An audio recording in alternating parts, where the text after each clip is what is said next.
Part 2 of Story of Joseph. When we left off, the brothers had sold him into slavery. Now Joseph had been taken down to Egypt. Potiphar, an Egyptian, who was one of Pharaoh's officials, the captain of the guard, bought him from the Ishmaelites who had taken him there. The Lord was with Joseph so that he prospered, and he lived in the house of his Egyptian master.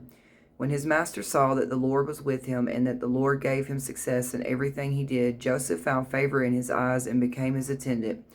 Potiphar put him in charge of his household, and he entrusted to his care everything he owned. And after a while, his master's wife took notice of Joseph and said, "Come to bed with me." And though she spoke to Joseph day after day, he refused to go to bed with her or even be with her.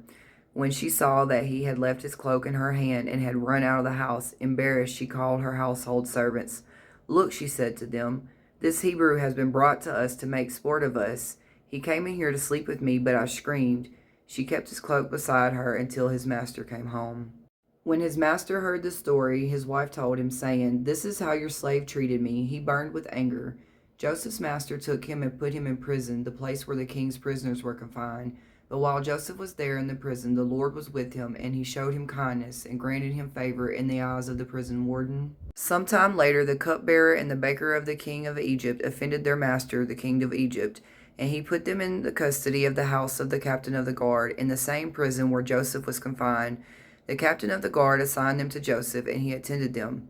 "We both had dreams," they said, "but there is no one to interpret them." Then Joseph said to them, "Do not interpretations belong to God? Tell me your dreams." "This is what it means," Joseph said to him. "The 3 branches are 3 days. Within 3 days, Pharaoh will lift up your head and restore you to your position, and you will put Pharaoh's cup in his hand, just as you used to do when you were cupbearer.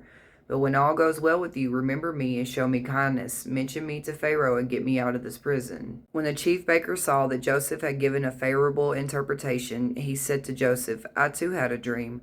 On my head there were 3 baskets of bread." "This is what it means," Joseph said. "The 3 baskets are 3 days. Within 3 days, Pharaoh will lift off your head and impale your body on a pole, and the birds will eat away your flesh." Now the 3rd day was Pharaoh's birthday, and he gave a feast for all his officials. He lifted up the heads of the chief cupbearer and the chief baker in the presence of his officials.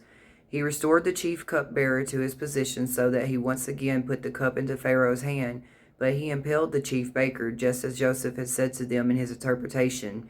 The chief cupbearer, however, did not remember Joseph. He forgot him. When 2 full years had passed, Pharaoh had a dream. He was standing by the Nile. He fell asleep again and had a second dream. In the morning his mind was troubled, so he sent for all the magicians and all the wise men of Egypt. Pharaoh told them his dreams, but no one could interpret them for him. Then the chief cupbearer said to Pharaoh, "Today I am reminded of my shortcomings. Pharaoh was once angry with his servants, and he imprisoned me and the chief baker in the house of the captain of the guard. Each of us had a dream that same night, and each dream had a meaning of its own. Now a young Hebrew was there with us, a servant of the captain of the guard. We told him our dreams, and he interpreted them for us, giving each man the interpretation of his dream. And the things turned out exactly as he interpreted them to us. So Pharaoh sent for Joseph, and he was quickly brought from the dungeon.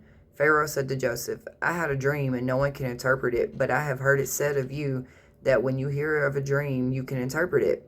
"I cannot," Joseph replied to Pharaoh, "but God will give Pharaoh the answer he desires." Then Joseph said to Pharaoh, "The dreams of Pharaoh are one and the same. God has revealed to Pharaoh what he is about to do. 7 years of great abundance are coming throughout the land of Egypt, but 7 years of famine will follow them. Then all the abundance in Egypt will be forgotten, and the famine will ravage the land. And now let Pharaoh look for a discerning and wise man and put him in charge of the land of Egypt. They should collect all the food of these good years that are coming and store up the grain under the authority of Pharaoh to be kept in the cities for food." The plan seemed good to Pharaoh and to all his officials. Then Pharaoh said to Joseph, "Since God has made all this known to you, there is no one so discerning and wise as you. You shall be in charge of my palace and of all my people are to submit to your orders. Only with respect to the throne will I be greater than you." Then Pharaoh took his signet ring from his finger and put it on Joseph's finger. Then Pharaoh said to Joseph, "I am Pharaoh, but without your word no one will lift a hand or a foot in all Egypt." Pharaoh gave Joseph Asenath, daughter of Potipharah, priest of On, to be his wife. Before the years of the famine came, 2 sons were born to Joseph by Asenath. Joseph named his firstborn Manasseh and said, "It is because God has made me forget all my trouble and all my father's household." The second son he named Ephraim and said, "It is because God has made me fruitful in the land of my suffering." The 7 years of abundance in Egypt came to an end, and the 7 years of famine began, just as Joseph had said. When all Egypt began to feel the famine, the people cried to Pharaoh for food. Then Pharaoh told all the Egyptians, "Go to Joseph and do what he tells you."